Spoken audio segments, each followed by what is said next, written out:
तमाम अफसरान नोट फरमाएं, रमजानुल मुबारक के हवाले से सख्त स्नैप चेकिंग करेंगे, तमाम मुश्तबा अफराद पर नजर रखेंगे और ट्रैफिक की रवानी का खास ख्याल रखेंगे। ट्रैफिक जाम नहीं होना चाहिए। Roger sir.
मम्मा, क्या बाबा आज भी हमारे साथ रोजा नहीं खोलेंगे?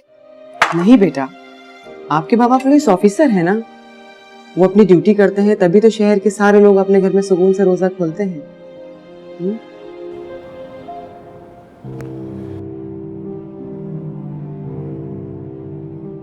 अल्लाह